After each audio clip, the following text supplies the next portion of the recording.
Assalamualaikum warahmatullahi wabarakatuh. Bismillahirrahmanirrahim. Alhamdulillahi rabbil alamin. Nahmadullah ta'ala wa nashkuruh. Wa nusalli wa nusallimu ala sayyidina Muhammadin alladhi ballagha ar-risalah wa adda al-amanah wa nasaha al-ummah hatta atahu al-yaqina wa ala alihi wa sahbihi ajma'in. Subhanaka la ilma lana illa ma 'allamtana innaka antal alimul hakim. Rabbi shrah li sadri wa yassir li amri wahlul 'uqdatam min lisani yafqahu qawli. Amma ba'd. Fa inna asdaqal hadithi kitabullah wa khairal hadi hadi Muhammadin sallallahu alaihi wasallam wa syarrul umuri muhdatsatuha wa kullu muhdatsatin bid'ah wa kullu bid'atin dhalalah wa kullu dhalalatin finnar. Thumma amma ba'd. InsyaAllah pada hari ini kita terus sambung pada matan hadis yang kedua. Hadis yang kedua berdasarkan kepada sanad, namun matannya satu. Hadis 1 dan 2 matannya sama. Daripada Ibnu Abbas radhiyallahu anhu, yaqul, beliau berkata, atau daripada Aba Ma'bad Maula Ibn Abbas yaqul, sami'tu Ibn Abbas yaqul, aku dengar Ibn Abbas berkata, lamma ba'atha an-nabiy sallallahu alaihi wasallam Mu'adhan ila nahwi ahli Yaman, tatkala Nabi sallallahu alaihi wasallam mengutuskan Mu'az ke sebuah daerah negeri Yaman, qala lahu, Nabi berkata kepadanya, innaka taqdamu ala qaumin min ahli kitab, kamu pergi ke suatu kaum dari kalangan ahli kitab. Kita dah bincangkan pada perkara ini. Ahli kitab yang dimaksudkan adalah golongan Yahudi yang tinggal di negeri Yaman. Dan ada kemungkinan juga saki baki daripada pengikut Abrahah, walaupun mereka telah dihalau keluar daripada Yaman oleh orang Arab. Mungkin ada saki baki, namun yang penduduk yang tinggal di Yaman ketika itu secara rasmi dengan jumlah yang ramai adalah golongan Yahudi. Falyakun, maka hendaklah, awwala ma tad'uhum, perkara pertama yang perlu kamu ajak mereka, ila ayyuhidullah, kepada mentauhidkan Allah Subhanahu wa ta'ala. Sampai sini kita dah bincangkan pada pertemuan yang lalu. Jadi dalam hadis ini dalil menunjukkan bahawa perkara pertama yang perlu kita ajak manusia kepadanya adalah tauhid. Kalimah ini atau nas daripada hadis ini menafikan orang-orang yang menghalang dakwah tauhid. Ada orang kata kita dakwah kena mula dengan akhlak, dakwah bil hal, jangan cerita tentang tauhid. Tauhid ini akan memecah belahkan, tauhid akan membahagi-bahagikan manusia. Kita berhajat kepada menyatukan manusia. Betul? Kita hajat kepada menyatukan manusia, tetapi kesatuan yang kita mahukan adalah kesatuan di atas tauhid, yang asasnya tauhid. Yang kedua, perbincangan kita tertumpu pada masalah apakah makna tauhid. Setelah berlakunya perbezaan tentang manhaj dalam berdakwah, sekelompok yang tidak mahu dakwah tauhid dijadikan sebagai asas, kelompok ini dibahagikan kepada beberapa kelompok lagi. Kelompok pertama, kelompok yang menyamakan semua agama. Orang kafir tu kafir lah, tapi orang Islam yang samakan semua agama. Dia kata semua agama baik, dia orang Islam, tapi dia kata semua agama baik dan suruh buat baik, boleh agama apa sekalipun. Ini mengaku Islam tetapi secara akidah mereka akidah kufur yang menyamakan semua agama. Kelompok yang kedua yang menyamakan agama-agama milah Ibrahim. Dia tak kata semua agama, tapi agama yang berasal daripada milah Ibrahim, iaitu Islam, Yahudi dan Nasrani. Dia kata boleh bersatu. Ni wujudnya golongan milah Ibrahim. Juga pemikiran dan akidah mereka adalah kufur. namun mereka mengaku dan juga tinggal bersama orang Islam. Kita tak kafirkan mereka, kita mengkafirkan pemikiran mereka, kerana mereka jahil ikut pada pemikiran-pemikiran kufur ini. Jadi mungkin mereka jahil, tapi pemikiran mereka itu pemikiran kufur, iaitu menyamakan Islam dengan kekufuran. Kerana jelas Allah menyebutkan bahawa golongan Yahudi dan Nasrani itu mereka golongan kafir, bukan orang Islam. Innal ladzina kafaru min ahlil kitab wal musyrikin fi nari jahannam. Sehingga orang kafir dari ahli kitab dan musyrikin, mereka dalam neraka jahannam, khalidina fiha, mereka kekal selama-lamanya. Jadi Yahudi dan Nasrani, walaupun nama mereka ahli kitab, tetapi kategori mereka bukan daripada kategori agama samawi secara kebenarannya, mereka dalam kategori ahli kafir. Jadi gelaran ahli kitab kepada Yahudi dan Nasrani adalah gelaran yang menghinakan mereka, bukan gelaran yang memuliakan mereka. Sebab Allah kata lam yakunil ladzina kafaru min ahlil kitab wal musyrikin. Jadi kelompok yang salah dalam mengkategorikan, mereka kategorikan ahli kitab di kalangan Yahudi, Nasrani dan Islam. Ini juga pemikiran yang kufur kerana menafikan apa yang Allah Subhanahu Wa Taala sebutkan. Kelompok seterusnya adalah kelompok yang juga pemikirannya sama, jangan dakwah pada tauhid, tapi mereka jadikan ahli tauhid itu sesama Islam. Mereka kata semua orang yang mengaku, yang mengucap kalimah syahadah, dirikan solat, tunaikan zakat, iaitu yang menunaikan rukun Islam yang 5, mereka adalah ahli sunnah wal jamaah. Mereka tidak membezakan antara 73 golongan yang Nabi SAW sebutkan dalam hadis iftiraq ummah akan berpecah kepada 73. Mereka menjadikan bahawa ajaran Islam itu satu dalam makna tidak wujud perpecahan. Bukan agama Islam satu pada sumber dan ajarannya, ajaran asalnya satu, tetapi Nabi beritahu bahawa di kalangan orang Islam itu berpecah kepada 73 golongan dengan perpecahan ini.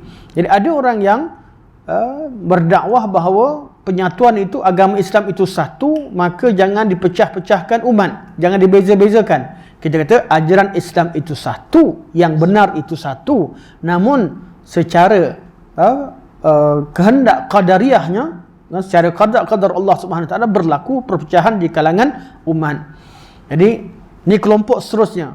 Semua kelompok ini tidak melihat bahawa dakwah pada tauhid itu satu perkara utama.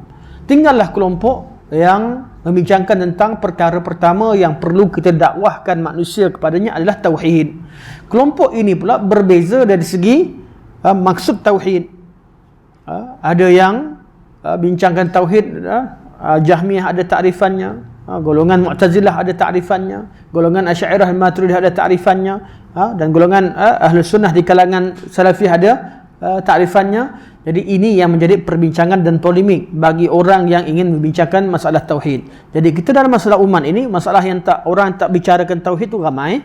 Kemudian tinggal yang bicarakan tauhid pula berbeza pandangan dalam erti tauhid. Sebab itulah adanya hadis ini menjadi dalil, dijadikan sebagai dalil oleh semua kelompok tentang kepentingan tauhid.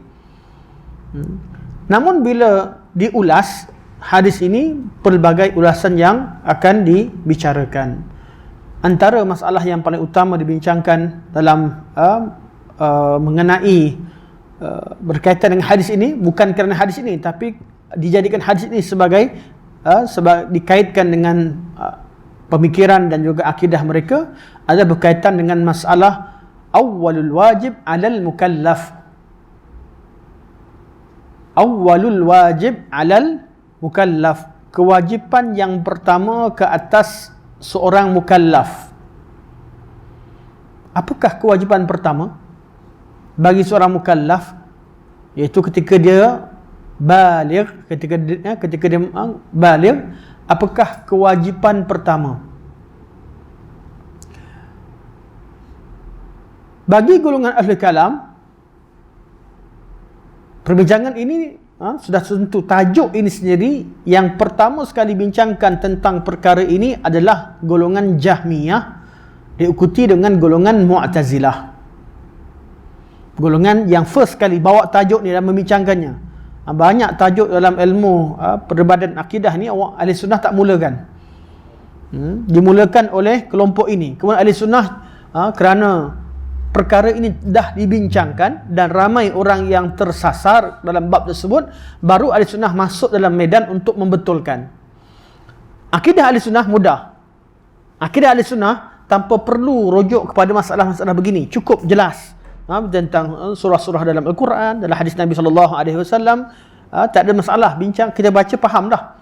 Tapi perbincangan akidah jadi panjang apabila adanya masalah-masalah yang ditimbulkan oleh kelompok ahli-ahli bid'ah.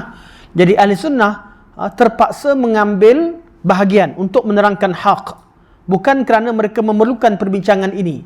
Sebab tu dalam membincangkan masalah dan perbincangan akidah, kita perlu tahu dalam bab takrir akidah dan dalam bab berhujjah. Dalam bab takrir akidah, kita tak perlukan kepada ilmu kalam, tak perlukan kepada apa-apa yang dibincangkan kemudian. Kita hanya perlu dengan qala Allah dan qala Rasulullah, akidah kita sempurna.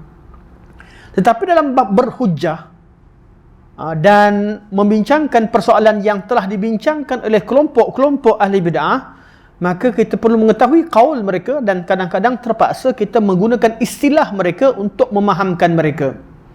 Dari situ timbullah kesempatan, wujudnya kesempatan diambil oleh sebahagian daripada ahli bid'ah ketika ahli sunnah mengungkapkan istilah-istilah mereka, mereka jadikan sebagai alasan bahawa salaf juga menggunakan istilah-istilah ilmu kalam.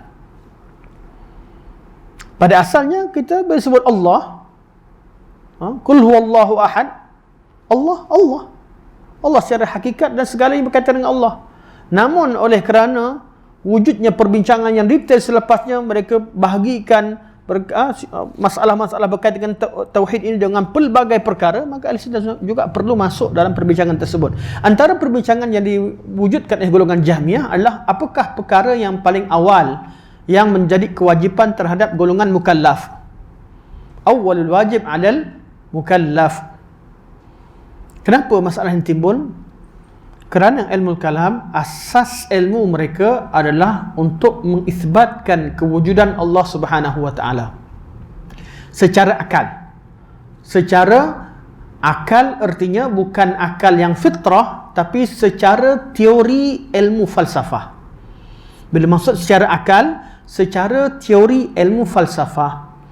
Kerana mereka menjadikan bahawa asas yang menjadikan pemikiran seseorang itu betul hendaklah berdasarkan kepada ilmu mantiq.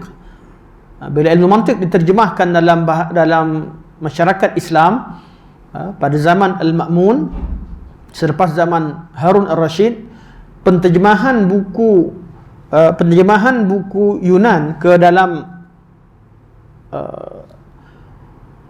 negara Islam bermula sejak zaman Harun Ar-Rasyid.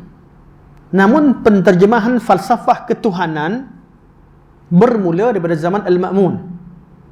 Apabila mereka mula menterjemahkan ilmu ketuhanan daripada Yunan ke dalam Islam pada zaman Al-Ma'mun, jadi mereka menjadikan asas awal ilmu mantik itu sebagai penghukum, sebagaimana dalam bab yang lain yang mereka telah bincangkan sebelumnya. Ilmu mantik dah diterjemahkan sebelum zaman Al-Ma'mun, zaman Harun Ar-Rasyid, zaman buku-buku sains, buku-buku kimia dan sebagainya, fizik dan sebagainya dah ada pada zaman sebelum Al-Ma'mun. Seperti Imam Syafi'i ada mengulas tentang fizik, tentang ilmu fizik. Ada ulasan Imam Syafi'i rahimahullah, artinya dah ada pada zaman sebelumnya. Namun bila diterjemahkan ilmu ketuhanan, al-ilahiyat ataupun metafizik pada zaman Al-Ma'mun, mereka tetap menggunakan ilmu mantik sebagai kayu ukur.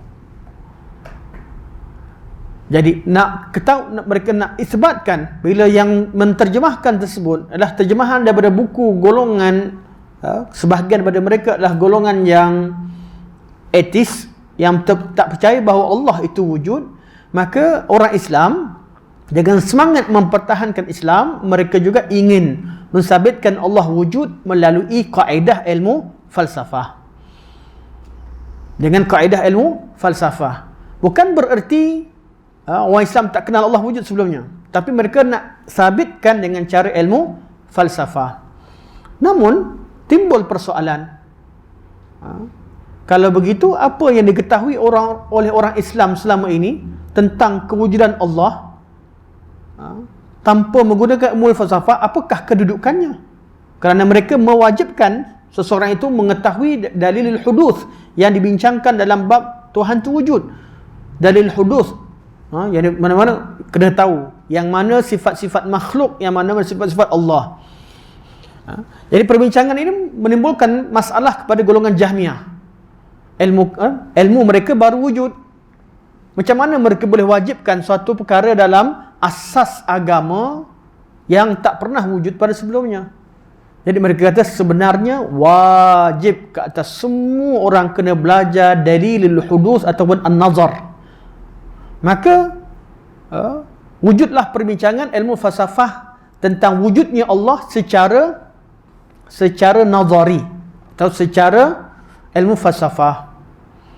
Bila mereka bincang secara ilmu falsafah, mereka perlu bezakan antara sifat makhluk dan sifat Tuhan. Sifat makhluk dan sifat Tuhan berdasarkan ilmu falsafah, bukan berdasarkan Al-Quran dan hadis. Asma' sifat yang kita bincangkan berdasarkan kepada dalil Al-Quran dan As-Sunnah. Itu pada asalnya. Datang ahli kalam, mereka bincangkan sifat Allah dan sifat makhluk secara akal. Sifat makhluk, segala yang bertempat adalah makhluk, segala yang bergerak adalah makhluk, segala yang berubah adalah makhluk, mustahil bagi Allah bertempat, mustahil. Jadi sifat Allah dan sifat makhluk yang dibincangkan dalam ilmu kalam bukan berdasarkan kepada nas, tapi berdasarkan kepada ilmu falsafah. Jadi segala yang berjisim, segala yang itulah yang kita temukan.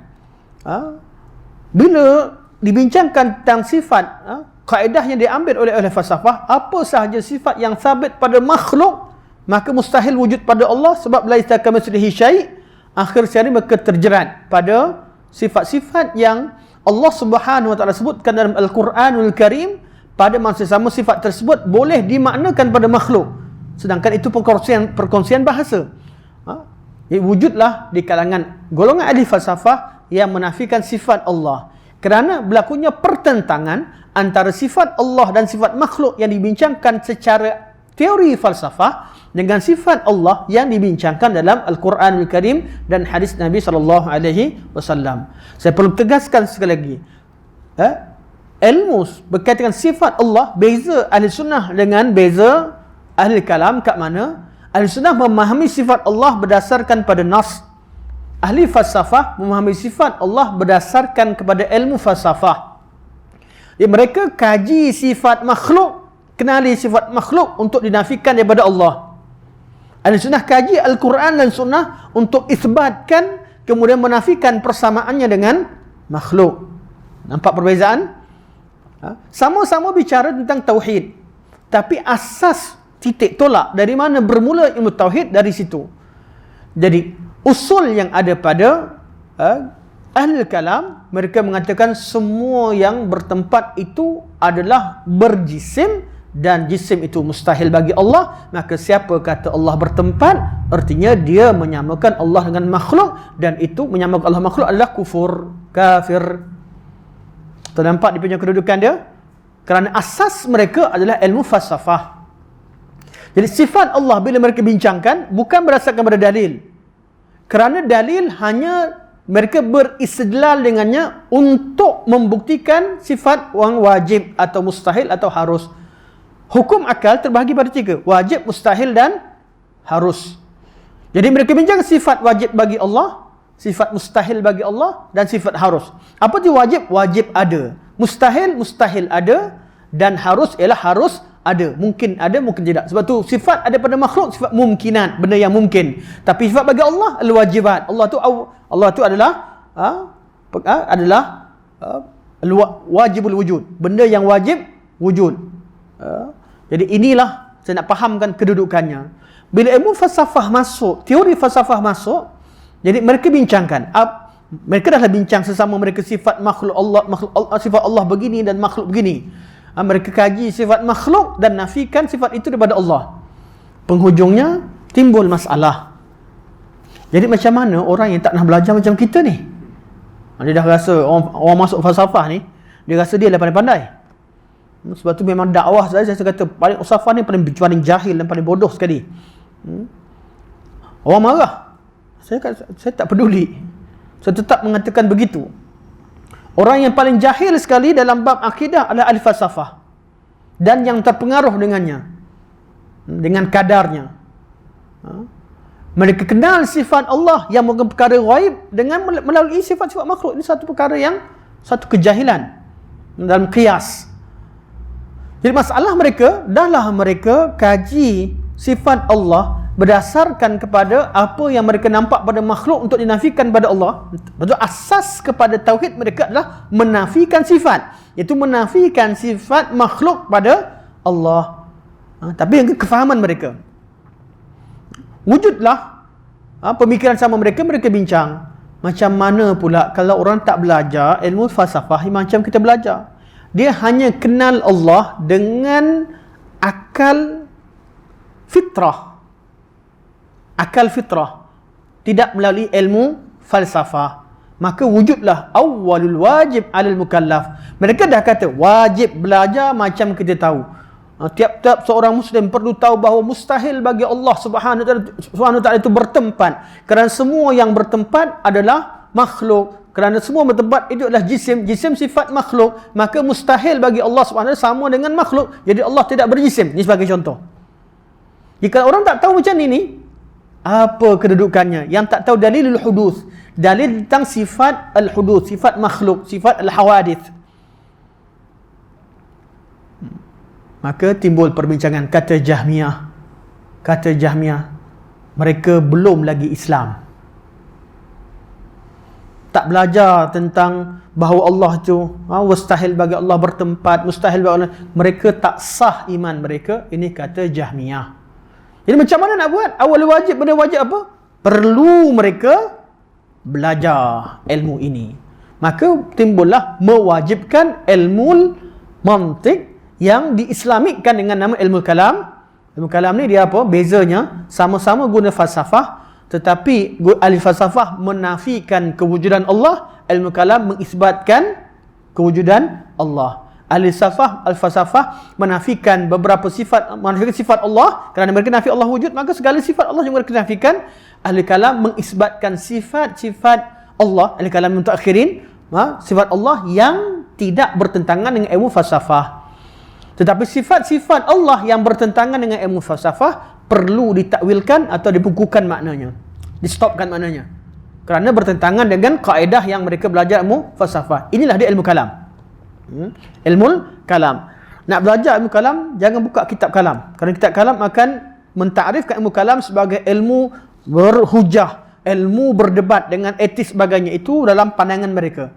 Sebab itu saya berikan takrifan dengan gambaran sejarah supaya kita tahu dan apakah yang menyebabkan salafus salih mencela ilmu kalam dan ahlinya sejak berawal, tak bagi belajar langsung. Kerana mereka hidup di zaman tersebut dan tahu apa yang berlaku pada zaman tersebut. Inilah yang wujud dalam kitab-kitab yang dibincangkan dalam ilmu salah. Sebab tu bila kita buka balik kitab-kitab Ad-Darimi, kitab Ibn Khuzaimah, buka kitab Imam Bukhari, buka kitab Imam Ahmad, Abdullah bin Ahmad yang hidup pada zaman tersebut, mereka mencela dan menceritakan keadaan sebenar ilmu, macam mana ilmu kalam masuk dalam akidah Islam.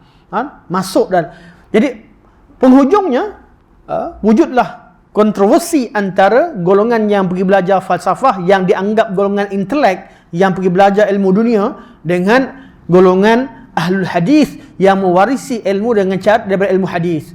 Maka timbullah golongan falsafah kata hadis tak boleh pakai dalam akidah, hadis ahad tak boleh pakai, ada kata boleh pakai langsung, ada kata hadis ahad tak pakai, Al-Quran perlu takwilkan. Berlaku pergaduhan yang besar, penghujungnya Al-Ma'mun terpengaruh dengan pemikiran mereka.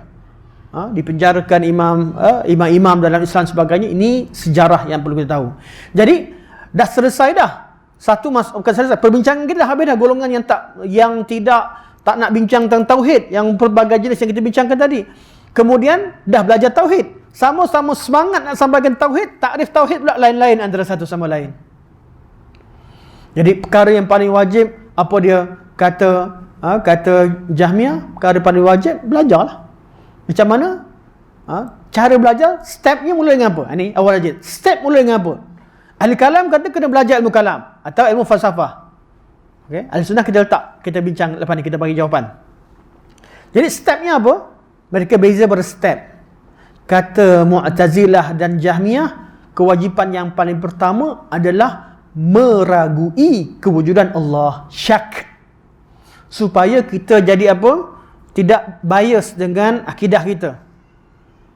Jadi cara mereka, falsafah ni, kosongkan pemikiran, bayangkan anda tidak ada apa-apa akidah, kerana kita nak kenal Tuhan direct dengan akal tanpa taklid dengan Al-Quran ataupun hadis atau kalam salafus salih, kerana mereka nak wajibkan akal kenal Allah secara langsung tanpa melalui taklid.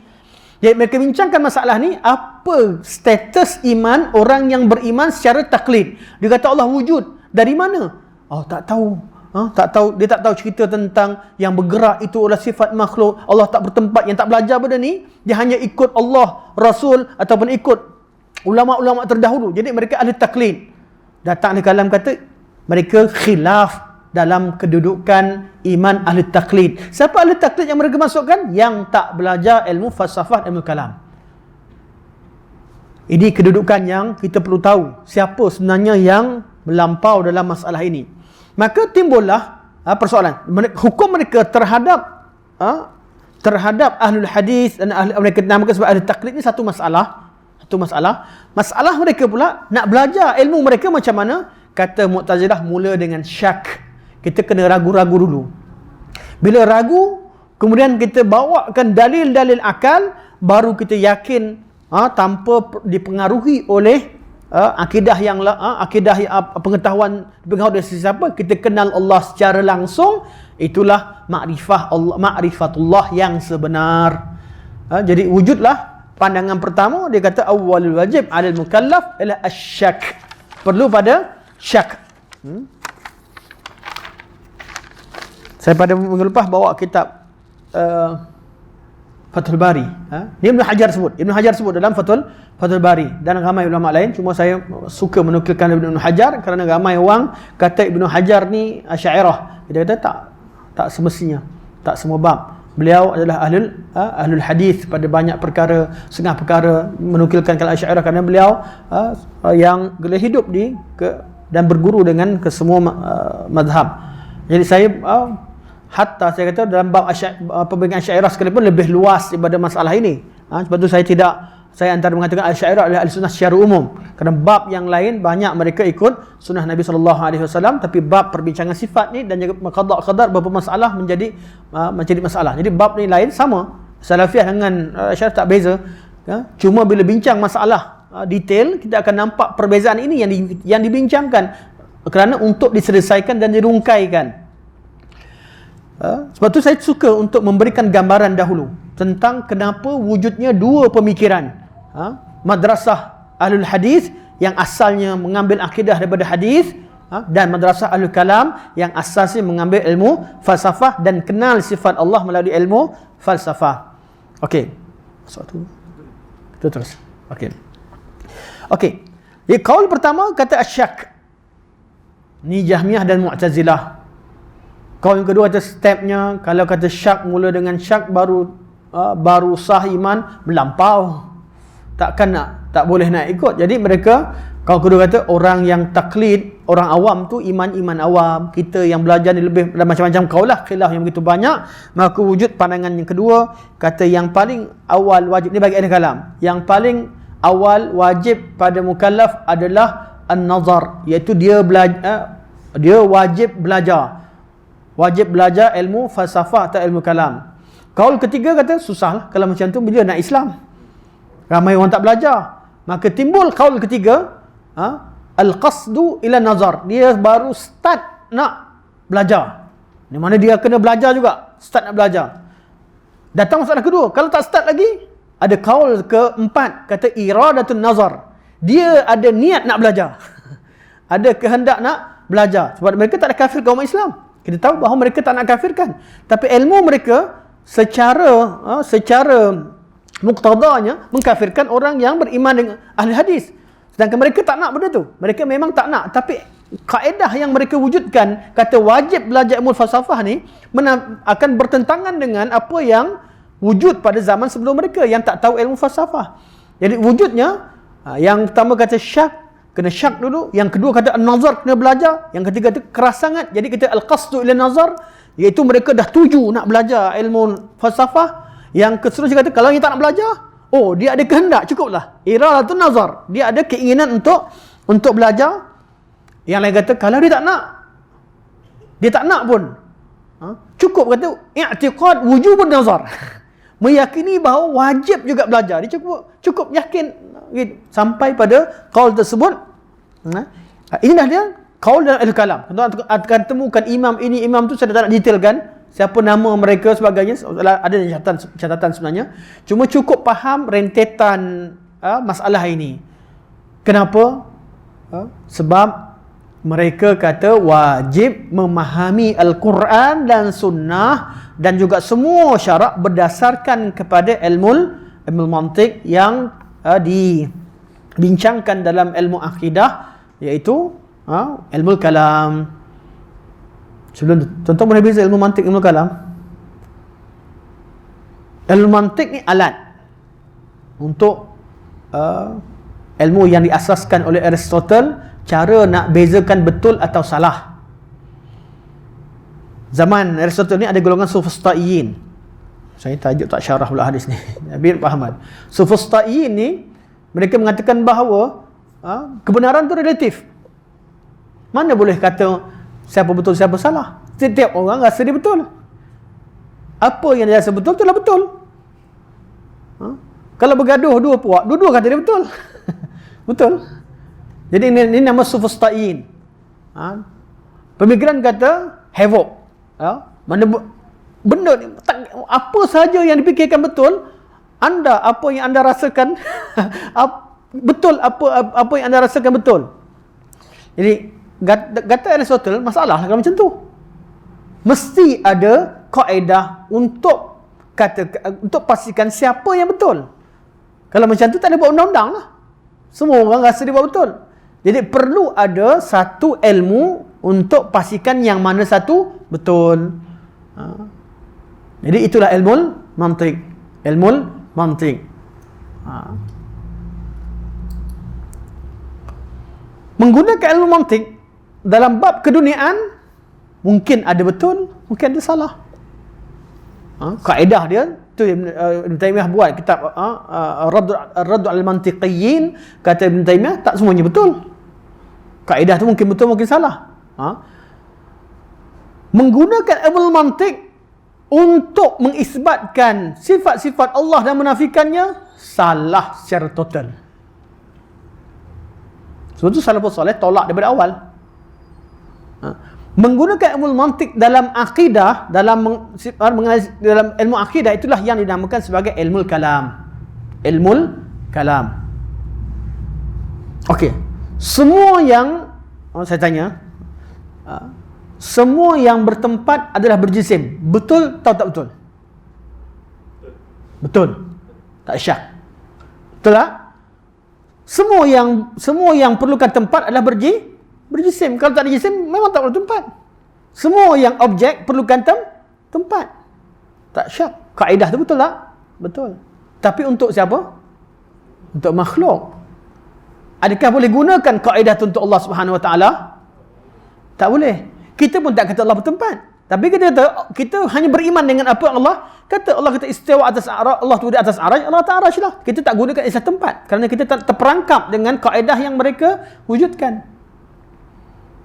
Semua tangan adalah anggota. Betul tak? Betul lah. Kita pun tak menafikan.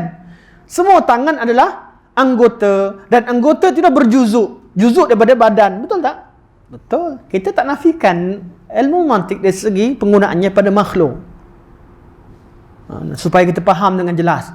Tapi untuk Allah Subhanahu Wa Taala, kita jangan cakap lebih daripada apa yang Allah sampaikan. Allah beritahu Allah ada tangan. Tapi jangan tambah berjuzuk, berjisim, tak perlu. Cukup. Kerana berkaitan dengan Allah, kita tidak ada pengetahuan tentangnya kerana berkaitan perkara ilmu ghaib. Penentangan salaf terhadap golongan ahli falsafah bukan pada falsafah itu sendiri, bukan pada ilmu mantik itu sendiri, tapi pada kesannya ketika mereka menggunakan kaedah tersebut dalam mengisbatkan sifat Allah subhanahu wa ta'ala dan menafikannya. Sebab itulah Ibn Qayyim guna kaedah yang sama. Kalau begitu Allah mendengar, makhluk pun mendengar. Jadi kaedah ni kaedah yang tak selamat. Tak selamat. Okey. Jadi inilah qaul ahli kalam. Yang kata step mula bab berkaitan dengan mereka dah wajibkan, semua wajibkan belajar ilmu falsafah atau ilmu kalam. Tapi macam mana stepnya? Ada kata mula dengan syak, ada kata kena belajar faham betul-betul teori dia betul-betul, ada yang kata dah mula nak belajar, ada yang kata dia ada keinginan nak belajar, ada yang kelima kata dia cuma meyakini wajib belajar, cukup dah sah iman dia. Okey. Ahli sunnah, apa pandangan ahli sunnah? Ahli sunnah tak bincang pun. Secara umumnya ahli sunnah tak bincangkan pun perkara ini pada asasnya. Sebab tu kita tak temukan masalah ini dalam kalam salafus salih. Kita tak temukan perbincangan ini dalam kalam salafus salih. Namun apabila setelah dibincangkan, maka wujudlah ijtihad di kalangan ulama sunnah yang kemudian kita jumpa Al-Safarini, zaman kemudian Al-Hakami, sebelumnya Syekhul Islam Ibn Taimiyah rahimahullah dan sebagainya, mula memberikan pandangan untuk mengungkapkan apakah perkara yang paling awal wajib bagi seorang mukallaf. Jadi kalau masalah ini, kalau mereka kata sebelum kita bincangkan lebih, orang Islam zaman Nabi, zaman Rasul sebagai imannya sah tak sah? Kalau kata sah itu sempurna, selesai dah. Tapi nak bincangkan juga yang paling awal wajib apa dia, maka wujudlah beberapa qaul di kalangan ahli sunnah wal jamaah. Qaul pertama kata yang paling awal wajib adalah mengucapkan 2 kalimah syahadah. Betul tak? Orang bila dia masuk Islam, first kali apa dia? Mengucap 2 kalimah syahadah. Wujud dalam kalam Syekhul Islam Ibn Taimiyah rahimahullah, juga beberapa imam yang lain. Kaul yang kedua kata awalul wajib al mukallaf ma'rifatullah, kenal Allah. Sebab apa? Dalil mereka ketika mengucap kalimah syahadah, Allah kata fa'lam annahu la ilaha illallah, ketahuilah bahawa tiada Tuhan yang disembah melainkan Allah. Syahadah tu mula dengan ma'rifatullah. Tuan-tuan nak pegang mana? Kita kata masalah ni kemudian siapa yang beriman dengan Allah dan Rasul ikut, selesai dah. Tapi nak tujukan ucap kalimah syahadah ataupun kenal Allah dulu, kenal Allah dahulu. Ya, qaul tu qaul kedua. Satu kata syahadah, yang kedua kata ma'rifatullah. Ma'rifatullah ni pula khilaf pula dalam faham ma'rifatullah. Mula dengan asma' sifat ke? Nak mula dengan ma'rifatullah, mula dengan ibadah, kenal dalam uluhiyah, iaitu syahadah, belajar taharah, kemudian solat dan sebagainya. Mana bab uluhiyah? Atau bab ma'rifatullah, bab rububiyah, tahu Allah tu wujud. Ada perbincangan lagi, pecah lagi. Cuma saya nak fahamkan begitulah dia tajuk ini. Yang kata Ibn Hajar, tajuk ni tajuk yang membuang masa. Tajuk ni ialah tajuk yang diasaskan oleh golongan Mu'tazilah dan Jahmiyah, dan dia membuang masa banyak di kalangan orang Islam untuk bincangkan.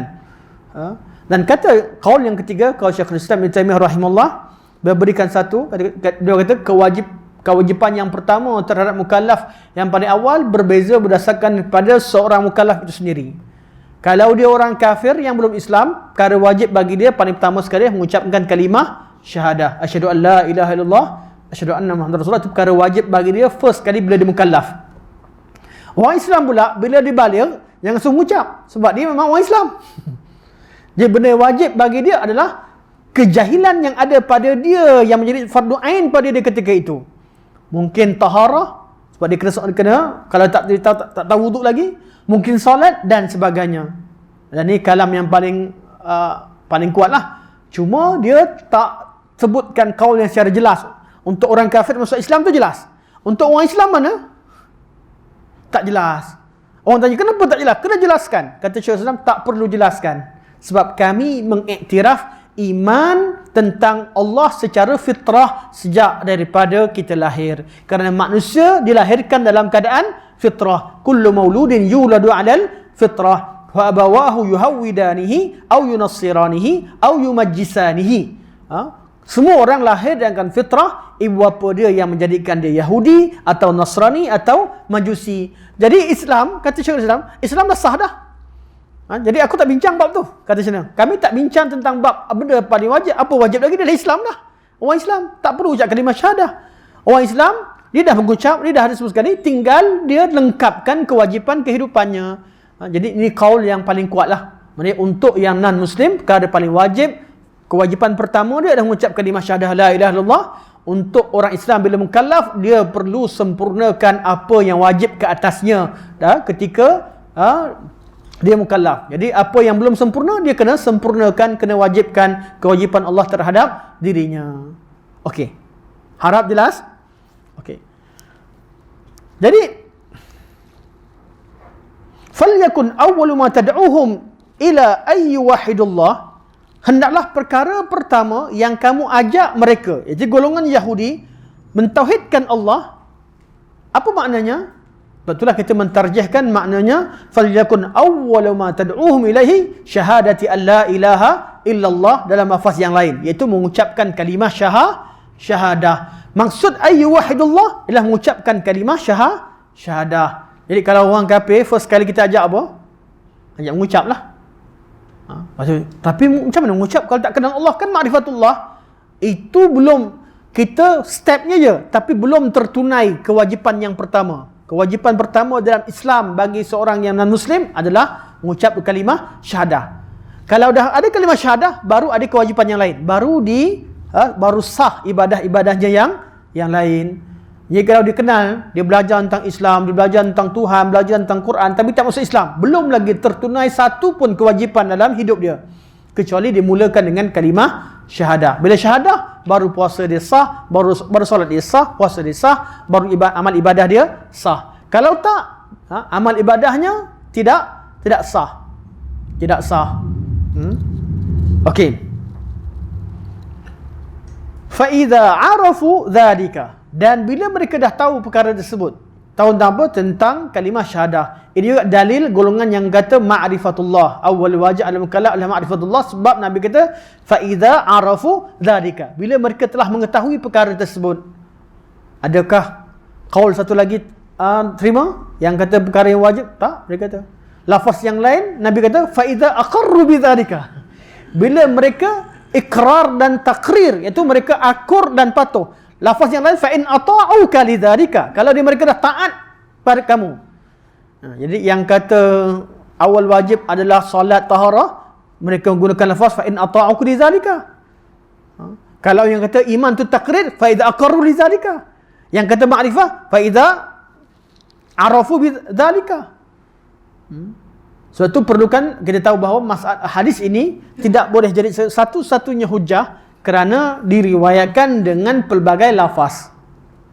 Sedangkan peristiwa itu hanya sekali. Nabi hanya utuskan Muaz ke negeri Yaman hanya sekali. Pesanan Nabi hanya satu. Beza hadis jariah yang jadi polemik. Polemik hadis jariah itu dia berlaku beberapa peristiwa atau dua peristiwa. Saya masih lagi pegang pada dua peristiwa. Walaupun Ustaz Salman sebut kata lebih pada tiga sebagainya, saya berpegang pada dua. Tapi saya tak akan berbezalah. Saya tahu masalah khilaf, ada saja kemungkinan, tapi saya masih lagi menterjemahkan dua peristiwa yang berbeza. Jadi nak tak nak, kita kena faham kalam ulama tentang perkara fa idza arafu dzalika, bila mereka mengetahui perkara tersebut. Lafaz yang lain fa in ata'uka lidzalika, kalau mereka dia dah taat, iaitu dia dah ucap kalimah syahadah, telah pun mengucap kalimah syahadah. Ada lafaz yang lain fa in aqarru bidzalika, kalau mereka dah akur, iaitu menerima perkara tersebut. Okey. Fa akhbirhum, step yang kedua. Beritahu pada mereka annallaha farada alaihim khamsa salawatin fi yaumihim wa lailatihim. Beritahu pada mereka bahawa Allah Subhanahu wa taala telah fardukan ke atas mereka 5 salat dalam sehari dan semalam mereka. Tidak syak lagi hadis Madaniyah di Madinah Al-Munawwarah telah pun disyariatkan solat 5 waktu, dan dalil juga, dalil hujah kepada jumhur yang mengatakan bahawa solat yang wajib ke atas mukallaf hanya 5 waktu, iaitu berbeza dengan Hanafiyah yang juga mewajibkan solat witir dan beberapa solat yang lain. Perbincangan tapi ada khilaf lah masalah wajib dengan fardu dan sebagainya, perbincangan dalam mazhab Hanafi. Tapi yang wajib jumhur mengatakan 5 waktu, kerana lafaz ini dengan jelas. Buka mana-mana lafaz sekalipun cerita tentang 5 waktu dalam hadis ini. Jadi lepas ada tauhid, kenal Allah, dan akur mengucap kalimah syahadah, baru ajarkan salat. Soalan, kita duduk dalam masjid, tiba-tiba orang kafir datang salat sebelah, dia nak ikut salat, macam berlaku di Eropah banyaklah. Atau orang non-Muslim, dia nak masuk ke masjid, bagi atau tidak dia solat?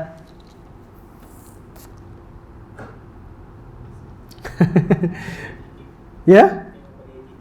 Tengok pada AJK. Itu secara teknikal. Secara hukumnya boleh tidak? Tengok kepada maslahah. Adakah dia solat mengamalkan Islam untuk mempermain-mainkan? Perlu dilarang. Tetapi dia datang kerana muallaf, nak jinak hati dengan Islam, kemaslahatannya kita boleh benarkan. Sama je orang puasa. Bulan Ramadan ada orang yang non-Muslim nak puasa. Tengok kepada maslahah. Pemerintah perlu tengok pada maslahah. Adakah mereka datang nak mempermain-mainkan, memperolok-olokkan, ataupun kerana mereka berjinak dengan Islam, ingin mendekati Islam. Sama juga bab korban. Tapi ibadah dia sepakat tak sah. Sepakat, ijma' kata tak sah. Cuma membenarkan ataupun tidak. Macam korban, YB bagi 7 ekor lembu. YB non-Muslim suruh buat korban kat surau. Terima tak terima? Terima betul? Sah tak sah? Sah tak sah korban YB? Mana nak sah, dia bukan Islam. Jadi itu daging free, makan daging free. Nak sahkan macam mana? Perlu kambing itu dimiliki oleh orang Islam, dan orang itu yang akan korbankan. AJK bincang lah, nak bagi makan free ke, nak sedekahkan pada siapa untuk buat korban ke, bincang sesama sendiri AJK. Tapi yang penting kita tahu bahawa sebahagian daripada ibadah orang kafir itu, orang beda bila datang Islam, dibuat sebahagian daripada amal ibadah Islam itu dibenarkan atau tidak berdasarkan lihat kepada maslahah dan tujuan dia mengamalkannya. Dengan nota bahawa ibadah mereka tidak sah selagi tidak ada kalimah syahadah. Hukum seterusnya. Boleh tak orang kafir gunakan ayat Quran? Ini isu hot. Dalam berhujah. Boleh atau tidak? Juga tidak bermaslahah. Kalau dia gunakan ayat Quran istishhad untuk mengikrarkan dan memuliakan, kata tak apalah. Quran hudan linnas. Tapi kita ilzamkan dia, ikutlah. Takkan nak istishhad saja, ikutlah. Kita minta dia ikut. Kalau tahu Quran tu hak, macam mana orientalis ramai yang kaji Quran kata Quran ni betul, mustahil kalam manusia, ikutlah. Sama jangan kita berdalilkan tauhid rububiyah, menggunakan tauhid rububiyah untuk berdakwah pada tauhid al-uluhiyah. Tapi kalau digunakan ayat Quran untuk mengilzamkan orang Islam dengan perkara yang batil, maka perlu ditentang. Apa isu? Tuan-tuan kias sendiri. Tapi kita nak ceritakan kaedah yang umum berkaitan dengan masalah ini. Benarkan atau tidak, boleh atau tidak. Kerana ia berkaitan dengan saddu zari'ah. Kalau ada zari'ah, ada perkara yang boleh bawa kepada kerosakan dalam agama, kita halang. Tapi kalau ia menjadi maslahah ataupun menjadi perkara yang baik, bawa kepada kemaslahatan dalam agama, kita benarkan dengan kadarnya. Okey.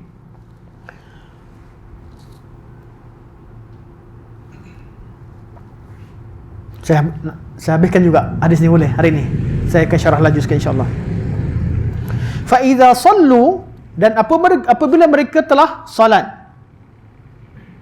Artinya orang dah masuk Islam pun, di dakwah ni dua. Satu dakwah luar, ajak non muslim kepada Islam. Dakwah kedua, dakwah dalaman. Orang Islam sendiri pun ada yang solat tapi tak zakat, ada zakat tapi tak puasa, macam-macam. Dakwah secara dalaman. Ini dalil bahawa orang Islam juga perlu didakwah. Jadi betul tak jemaah tabligh pergi ajak orang solat masjid? Betul lah, jangan marah. Anak sana juga. Orang jemaah tabligh pergi ajak orang pergi solat masjid, betul tak? Betul. Cuma silapnya kadang-kadang dia pergi ajak Tok Imam. Dia tak kenal Tok Imam, dia syarah lebih-lebih. Pak, marahlah Pak Imam. Marah, cekeh. Jadi kena ada, betul, dia kena ada orang tempatan yang tunjukkan. Bab ajak solat ni, saya saja peribadi saya setujulah untuk ajak untuk solat. Kita tak setuju bab-bab yang salah. Bab yang betul, katakan betul. Okey. Bila mereka dah solat, fa akhbirhum anna Allah iftarada alaihim zakatan fi amwalihim. Bila mereka dah solat, beritahu pada mereka bahawa Allah Subhanahu wa taala wajibkan zakat ke atas harta mereka. Ini dalil bahawa zakat kewajipan ke atas harta. Iftarada alaihim zakatan fi amwalihim. Zakat ke atas harta. Apa zakat atas harta? Zakat ni kewajipan ke atas harta atau ke atas orang? Orang ke harta? Kalau ke atas orang, artinya kanak-kanak tak wajib keluarkan zakat. Orang gila tak wajib keluarkan zakat sebab dia bukan mukallaf. Kalau anak yatim dapat harta daripada ayah dia, ayah dia meninggal, harta tu untuk dia. Dia yatim, keluarkan zakat ke tak keluarkan zakat? Kalau kata wajib pada mukallaf, kena keluarkan, tak perlu keluarkan zakat sebab dia bukan orang mukallaf. Dia belum lagi mukallaf. Tunggu dia cukup umur baru dia keluarkan zakat. Macam solat. Solat wajib atas mukallaf ke solat wajib atas apa? Mukallaf lah. Jadi mukallaf siapa yang wajib? Bila dia dah balik, wajib. Sebelumnya adalah didikan.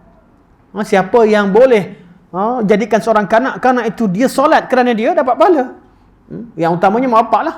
Mak bapak. Tak ada mak bapak, pakcik dia lah. Pakcik dia, keluarga dia. Ataupun cikgu dia, ustaz dia dapat pahala. Apa yang diamalkan oleh kanak-kanak tersebut. Siapa yang didik kanak-kanak itu untuk solat. Pahala daripada penyebabnya. Mak bapak confirm lah. Dia adalah asas kepada kewujudan anak tersebut. Dan juga orang yang menjadikan kanak-kanak itu solat. Okey. Zakat wajib atas harta atau wajib atas mukallaf?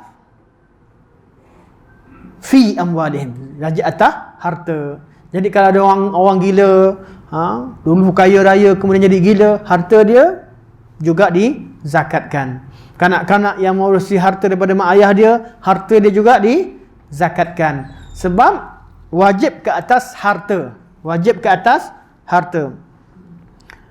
Tu'khadhu min ghaniyihim faturaddu ala faqirihim. Diambil daripada orang kaya mereka, iaitu orang kaya di kalangan yang dah masuk Islam. Maksudnya dia kembali kepada yang dah akur tadi, yang dah akur dengan Islam, yang dah solat tadi. Orang kafir wajib tak bayar zakat? Tak. Wajib tak bagi cukai? Wajib. Jangan kata kafir tak bayar. Ramai orang kata hukum Islam tu Islam, ya betul, hukum Islam tu Islam. Tapi ada hukum untuk orang non-Muslim. Mereka wajib bayar jizyah. Mereka wajib bayar beberapa cukai dan sebagainya. Sama juga hukum hudud untuk siapa? Orang Islam berkaitan dengan hak Allah. Berkaitan dengan hak manusia untuk semua. Sebab tu dia katakan bagi yang takrifkan qisas, qisas tak boleh. Semua kena. Orang non-Muslim yang bunuh siapa sekalipun wajib itu naik dijalankan hukuman ke atas dia. Ini perbincangan detail. Okey, sekarang ambil daripada harta yang diambil daripada orang kaya mereka dan dikembalikan kepada golongan miskin. Di sini dalil bahawa zakat tidak semestinya diberikan kepada ke-8 asnaf. Ambil pada orang kaya, bagi pada orang miskin. Nabi sebut begitu. Artinya yang 7 yang lain, kata fakir sekali, tinggal 6 yang lain.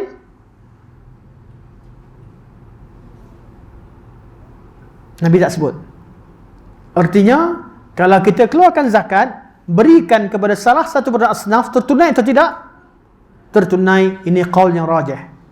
Qaul yang rajih. Artinya kalau kita tak jumpa ke 88, tak apa.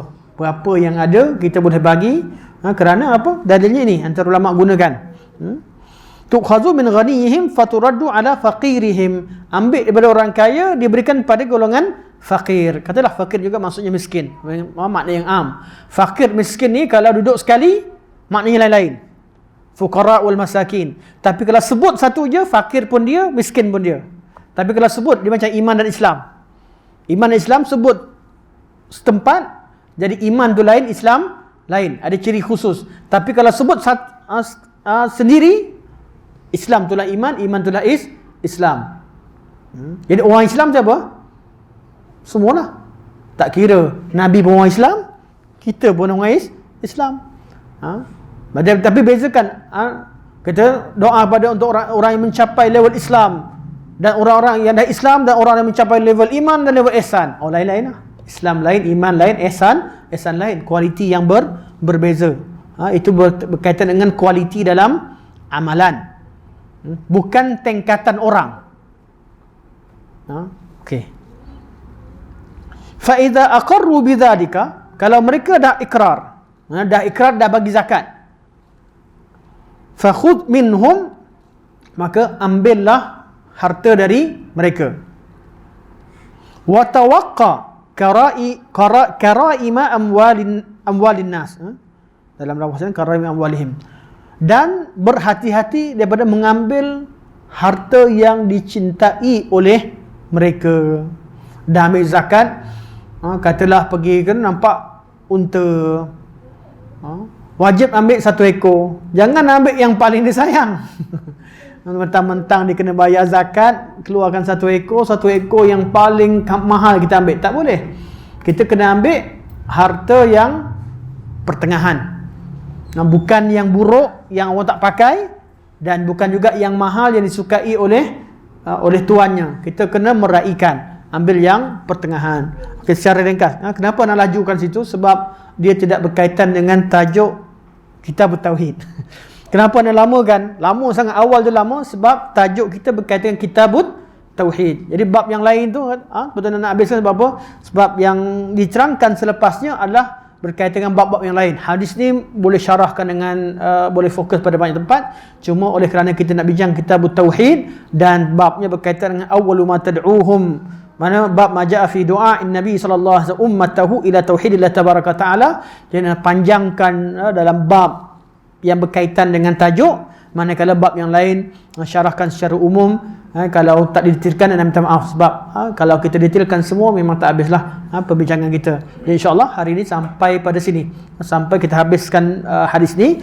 Minggu depan ataupun pertemuan akan datang kita akan bincangkan hadis yang ketiga dalam kitab tauhid, bab ma jaa fi du'a Nabi sallallahu alaihi wasallam ummatahu ila tauhidillah tabaraka wa taala. Kita ada 4 hadis. InsyaAllah pertemuan akan datang anda cuba habiskan kedua-dua hadis tersebut, kerana perbincangannya dah faham yang tajuk awal tadi, faham betul-betul dan terangkan berkaitan dengan tauhid dan sebagainya. InsyaAllah yang lain tu kita adalah syarah terhadap apa yang disebutkan pada hadis yang pertama. Kita buka pada soalan dan perbincangan sekalian. Silakan. Yang hadis 73 golongan kan? Ya saya. Satu masuk syurga, 72 masuk neraka. Ya saya. Yang masuk neraka tu dia kekalnya atau sampai neraka pun dia dikeluar? Terima kasih atas soalan. Soalan tu adalah soalan yang kita bincangkan pertemuan yang kedua kita. Ini pertemuan keempat. Terima kasih. Saya ulang balik. 73 daripada 73 sataftariqu hadhil ummah ila 73 firqah, akan pecah umat ni pada 73 golongan, adalah ummah dimaksudkan adalah ummatul ijabah, di kalangan orang Islam. Jadi mereka tak kekal dalam neraka. Bukan ummatul dakwah. bukan ummatud dakwah. Yang berpecah 73 golongan ini sesama orang Islam yang ada kalimah syahadah. Mana sataftariku hadhil ummah. Ummah yang Nabi maksudkan adalah ummatud dakwah. Sebab tu kita syarahkan awal beza antara ummatud dakwah, ummatul ijabah dan ummatul ittiba'. Ummatul ittiba' ialah satu kelompok. Ummatud dakwah semua yang lahir selepas Nabi diutuskan, yang mukallaf selepas Nabi diutuskan. Ummatul ijabah yang masuk Islam, yang terima kalimah syahadah. Ummatul ittiba' satu yang ikut Nabi dan selamat, yang diketuai oleh siapa? Rasulullah dan sahabat. Tak ada takrifkan lain. Sebab apa? 73 golongan, satu masuk syurga. Siapa yang Allah jamin semua masuk syurga? Sahabat Nabi sallallahu alaihi wasallam. Was-sabiqun al-awwaluna minal muhajirin wal ansar walladzina ittaba'uuhum bi ihsan radhiyallahu anhum wa radu an wa a'adda lahum jannat. Allah siapkan untuk mereka syurga tajri tahta al-anhar khalidina fiha abada. Dzalikal fawzul azim. Tak boleh takrif dengan takrifan yang lain. Jangan pergi pula Asy'ariyah adalah ahli sunnah wal jamaah dan Asy'ariyah Maturidiyah. Kita tak menolak adanya, kita dah sebut secara umum, maksudnya bab yang sepakat dengan sunnah, nak masukkan siapa sekalipun, tapi kita tak nak asasnya ke situ. Asasnya mesti kembali kepada sahabat. Sebab tu kita berdakwah kepada salafus salih. Dakwah kepada manhaj salafus salih tidak membid'ahkan, membawa buta orang lain, tidak. Kita nak kenalkan yang mana betul. Jadi salafus salih mesti dikembalikan kepada sahabat, wallazina tabauhum bi ihsan. Orang yang ikut jejak langkah mereka yang baik. Jadi sahabatlah jadi idolanya. Sebab tu salafus salih. Sebab itulah wujudnya selepas sahabat tabi'in yang ikut mereka, tabi'ut tabi'in, tabul atba'. Inilah dia manhaj Ahlussunnah wal Jamaah. Kerana kita tahu bahawa agama ini asasnya pada ittiba'. Nabi bawa agama, Nabi tinggalkan agama, Nabi iktiraf bahawa mereka lah yang paling faham agama. Nabi kata ikut sunnah aku dan sunnah khulafa'ur rasyidin, orang yang gantikan aku. Kefahaman mereka Nabi dah uji. Nabi Islamkan mereka, Nabi ajarkan mereka agama, Nabi sentiasa berdialog dengan mereka. Allah iktiraf isi hati mereka, supaya keluarkan Syiah kata mungkin dia munafik kot. Mana munafik? Allah kata radhiyallahu anhum wa radu'an. Mereka redha pada Allah. Mungkin mereka berlakon kot, duduk baik sangat. Allah kata ruhama'a bainahum walladzina ma'ahu. Siapa bersama Nabi? Muhammadur Rasulullah. Walladzina ma'ahu, orang bersama Nabi, asyidda'u 'alal kufar, ruhama'a bainahum. Tak ada ruang untuk orang menafikan generasi awal ini. Sebab tu bila siapa ke ahli sunnah wal jamaah? Al-jamaah ahli sunnah adalah orang ikut sunnah, jamaah yang ikut kefahaman sahabat Nabi sallallahu alaihi wasallam. Nanti keluar timbul soalan, sahabat maksum ke? Sahabat tak maksum, tapi kita cerita ijma' mereka. Generasi Islam, generasi yang maksum. Agama Islam yang mereka ijma'kan adalah yang maksum. Secara personal tak maksum, tetapi mempunyai kedudukan yang sangat tinggi. Tapi kalau ada semua ijma', itu adalah maksum.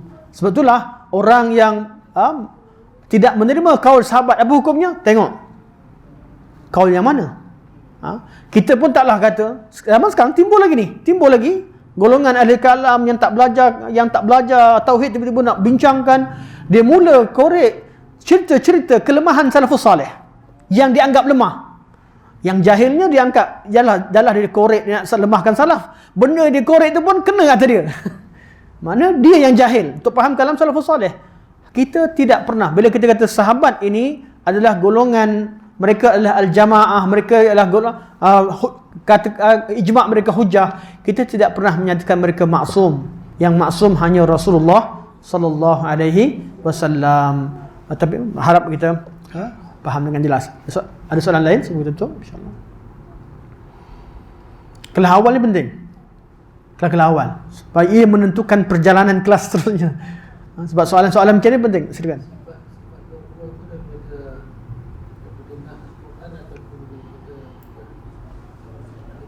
Okey, terima kasih. Sifat 20 yang wajib bagi Allah, 20 mustahil bagi Allah, dan satu sifat harus adalah hukum akal. Ijma'. Sama ada al-salafi cakap macam tu ataupun ahli kalam. Sebab tu tuan-tuan kalau kitab, bukalah kitab Jawharatul Tauhid ke, bukalah Mana-mana kitab lah. Mana kitab, sama ada Burhan, ataupun Ummul Barahin dan sebagainya, semuanya sebutkan bahawa muqaddimah hukum akal terbahagi kepada 3. Wajib, mustahil, harus. Kemudian baru masuk yang wajib bagi Allah apa dia? Semua muqaddimah. Muqaddimah tentang hukum akal. Cuma sayangnya orang yang belajar sifat 20 juga dia tak tahu tu hukum akal. Tapi beza kat mana? Beza dia. Kenapa 20 sifat ni wujud? Sifat 20 ke, sifat 13 ke, sifat 7 ke, perbincangan berkaitan dengannya. Beza kat mana? Sifat yang mereka sebutkan ini adalah sifat yang bersesuaian dengan Al-Quran dan Sunnah menurut mereka. Sifat-sifat Allah ada 2. Satu sifat khabariyah, sifat khabariyah. Yang kedua sifat aqliyah. Tuan-tuan kena faham pembahagian sifat. Sifat-sifat di sisi ahli kalam ada 2. Satu khabariyah, yang kedua aqliyah. Apa arti aqliyah? Sifat yang Allah sebut, Quran sebut sesuai dengan teori falsafah yang kita bincangkan tadi. Yang sesuai, tidak bertentangan. Sifat khabariyah, sifat yang Quran sebut dan dia perlu sama ada dibekukan ke ditakwilkan, tapi tak sesuai dengan kaedah ilmu kalam. Sebab tu sifat yad Quran sebut. Kenapa tak terima? Wa huwa as-sami'ul basir, terima. Bagi yang terima lah, yang tak terima itu perbincangan detail sama mereka. Kenapa? Sebab mereka kata yad tak masuk akal, tak sesuai dengan ilmu falsafah, tetapi as-sami'ul basir, Allah mendengar melihat sesuai. Kenapa? Mereka kategorikan sami'ul basir sebagai sifat ma'ani. Tak boleh kata ada anggota. Ma'ani, makna saja. Sebab tu mereka akan ilzamkan kita. Ni secara maknawi ke? Secara apa dia sebut? Saya nak sebut yang seorang ahli kalam zaman sekarang, istilah dia, saya lupa istilah dia. Istilah yang selalu disebut. Saya ikuti isu tu, saya lupa dah. Saya tak layan sangat tapi ikut masa tu. Yang penting lawan kepada bagi ahli kalam, terutamanya ahli syairah, mereka bezakan antara makna sifat maknawi dan sifat hissi. Hissi lah dia sebut kan, hissi. Jadi mereka nak sangat kalau kita sebut hissi tak hissi, sebab dia nak perangkap kita pada istilah tersebut. Jadi kalau Allah tu berkata-kata maknawi ke hissi? Maknawi katanya, kalau hissi Allah cakap betul lah. Kalau maknawi dalam kalamun nafs, tu yang Allah berkata-kata, tapi dalam jiwa, dalam diri Allah Subhanahu Wa Taala, kalamun nafs, bukan Allah bercakap. Sebab tu kata tidak bersuara, tidak berhuruf, tidak berini, semua keluar. Sebab mereka tak sifatkan sifat 7 sifat ni, qudrah, iradah, ilmun, hayah, sama', basar, kalam, sifat ma'ani, bukan sifat hissi. Kita sifat haqiqi. Semua sifat Allah haqiqi, tapi kita tak tahu hakikatnya macam mana. Itu beza isbat. Walaupun sama-sama sifat itu isbatkan, kedua-dua sifat kita juga isbatkan, tapi kita lihat secara haqiqi, hakikat. Macam mana hakiki? Wallahu ta'ala a'lam. Allah wujud. Sebab itulah orang kata kalau dia pandai ma'ani sangat pada sifat 7 tu, bawa lah pada wujud Allah. Allah wujud secara hakiki maknawi. Paling marah golongan kadang paling marah kalau bincang wujud lah, mana ada hakiki maknawi. Kalau macam tu, kenapa kamu nak hakikatkan maknawi tentang ma'ani? Al-kalam fi sifat, al-kalam fi sifat, al-kalam fi zat. Kalau zat Allah wujud secara hakiki dan kita tak tahu hakikatnya, begitu juga sifat Allah Subhanahu Wa Taala. Kalau Allah wujud tidak sama dengan makhluk, Allah juga memiliki sifat tak sama dengan sifat makhluk. Tak ada yang boleh membezakan. Sebab tu bab perbincangan ilmu kalam ni, penghujungnya apa kata ilmu kalam? Belajar tapi jangan banyak tanya. Jangan banyak tanya. Sebab tu dia akan kaitkan yang banyak tanya ni dah jadi murtad ramai dah macamnya. Kita kata tak. Kita yang tak boleh tanya, tak boleh persoalkan adalah Al-Quran dan As-Sunnah.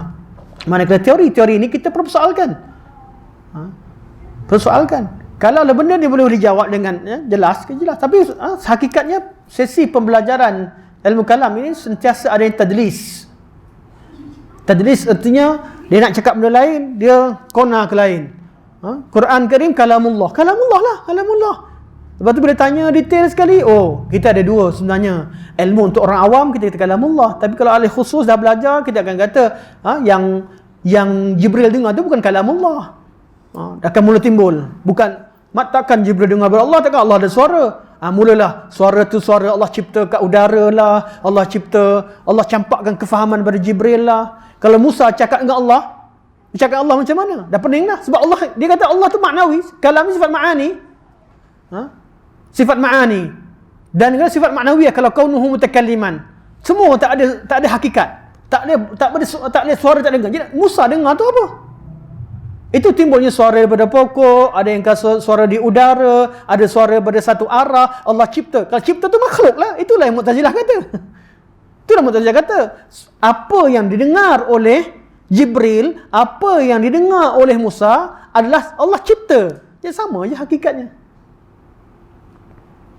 Kita kata kalam hakiki, apa yang Jibril dengar, betul-betul Allah berbicara, kalamullah. Apa yang didengar oleh Nabi Musa AS, betul-betul kalamullah. Apa yang Nabi Muhammad, ketika Nabi Muhammad Isra' Mi'raj, Nabi bercakap dengan Allah Subhanahu Wa Taala, betul-betul kalamullah. Kalamullah minhu bada wa ilaihi ya'ud, kata Imam At-Tahawi. Allah yang berkata dengannya awalnya, dan dia akan kembalikan pada Allah di hari akhirat. Ketika Allah kata salamun qawlan min rabbir rahim, salam qawlan daripada rabbir rahim, memang kita terima kalam itu salam daripada Allah, kalamullah, suara Allah Subhanahu Wa Taala, bukan Allah cipta satu suara. Itulah bezakan kita dengan golongan Mu'tazilah. Mu'tazilah dia tak nafikan makna Quran ni daripada Allah. Sebab tu Zamakhsyari ni adalah ahli tafsir yang agung, tapi dia nafikan Allah bercakap dengannya. Allah cuma turunkan Quran. Betul timbulnya Jibril bukan dengar daripada Allah, Jibril salin dari Lauhul Mahfuz lah. Ini melampau lah. Macam-macam sebab tak nak kata Allah berkata-kata secara hakikat. Betul, Imam Ahmad anggap ni satu masalah yang besar, tak boleh dibiarkan. Jadi beliau bangun menentang kalam, bahawa Quran ni kalam, adalah satu kalam Allah adalah makhluk. Dia bukan punca pada tapi pada dalam perbincangan mereka akan isukan, habis mushaf yang orang baca tu ini dia mula pergi pada mushaf, pergi kepada suara qari. Kita sepakat kalamullah dengan dua maksud. Satu, kalamullah yang awal, min hubada, itu yang kita bincangkan. Manakala kalam yang menukilkan, saya baca Bismillahirrahmanirrahim, suara siapa? Suara saya. Saya baca kalam siapa? Kalamullah. Kita menukilkan. Jadi kita suara kita, suara kaset, suara apa sekalipun yang menukilkan dalam kertas, yang catat ni siapa? Ini makhluk semua. Kita nampak huruf, nampak Quran, tak beza kan? Tapi asalnya daripada siapa? Daripada Allah. Saya nyanyi lagu Siti, minta maaf lah buat contoh nyanyi. Zaman saya hafal lagu Siti. Zaman kat sekolah dulu, Cindai lah mana? Tak ingat lah nak nyanyi. Okey, saya nyanyi lagu Cindai, lagu Siti. Saya rasa zaman ni ramai yang umur-umur saya kenal lagu Cindai. Bila saya nyanyi lagu Cindai, tu lagu saya ke lagu Siti? Lagu Siti walaupun saya nyanyi. Orang nyanyi lagu, penyanyi-penyanyi mana sekalipun, orang tak nukilkan. Saya nukilkan kalam Imam Syafi'i rahimahullah. Walaupun suara saya kata, satu syair yang saya suka, kata Imam Syafi'i, kata, uhibbus salihin wa lastu minhum. Aku cinta orang soleh, tapi aku bukan daripadanya. Syair ni dari siapa? Kalam siapa? Kalam Syafi'i, walaupun saya bacakan. Kita baca kalamullah, tapi siapa bacakan? Kita bacakan, kaset bacakan, Quran catatkan, tak jadi isu. Tapi bila dalam perbincangan, saya lah hadir banyak kelas ilmu kalam, minta maaf, memang saya hadir cuba nak puaskan. Kita tak naklah tuduh macam tu. Bila bincang tentang kalamullah ini kalamun nafs. Tetapi kalam yang bersuara, qari yang membaca, buku yang mencatatkan Quran, ini kan makhluk. Ya, itu betul lah. Kita tak bincang, kita bincang tentang adakah Allah Subhanahu Wa Taala berkata-kata dengan secara hakikat. Itu perbincangannya. Bincang Quran ni hanya pecahan daripada bab mengisbatkan sifat kalam bagi Allah Subhanahu Wa Taala secara hakiki ataupun secara ma'ani. Itu dalam sifat ma'ani Allah Subhanahu Wa Taala. Harap jelas insya-Allah. Jadi sifat 20 mana? Sifat 20 adalah perbincangan ilmu falsafah. Tetapi yang bersesuaian dengan ayat Al-Quran dan hadis. Maka wujudnya dalil akli dan naqli. Tapi sampai pada sifat yang tak sesuai dengan akal, dinamakan sifat khabariyah. Hanya wujud pada khabar, tapi tak sesuai dengan logik dan akal. Inilah dia khilaf sesama mereka. Nak bekukan makna, nak tafwid sepenuhnya makna, nak takwilkan sifat, atau nak tolak sifat dan sebagainya. Inilah perbincangan dalam ilmu kalam. Jadi kita sifat 20, beriman tak kita dengan sifat 20? Beriman lah. Sebab sesuai dengan ayat Quran. Memang kita pun beriman, tak ada masalah. Tetapi kita tak nak diajarkan dengan cara begitu. Bila ajarkan sifat mukhalafatul hawadith, asalnya lam yakul lahu kufuwan ahad. Asalnya laisa kamitslihi syai' wa huwa samiul basir. Tapi sampai bila mereka, Allah itu tidak bertempat, Allah tidak kita itu tak kena. Sebab yang itu bukan datang dari Al-Quran. Allah tak sama makhluk, betul lah, laisa kamitslihi syai', dalil naqlinya. Tapi bila syarahkan sifat-sifat Allah dan makhluk di sisi falsafah yang dibicarakan, itu yang kita tak nak. Sebab tu jujur, saya sekelas tak rakam je. Saya ada satu tempat ni saya ajar sifat 20. Oh, jangan marah saya lah. Tapi sifat 20 saja langsung tak ada ilmu kalam. Isbatkan sifat-sifat tersebut dengan dalil syarak. Cuma kaedah ni saya tak galakkan sangatlah sebab ramai orang terperangkap.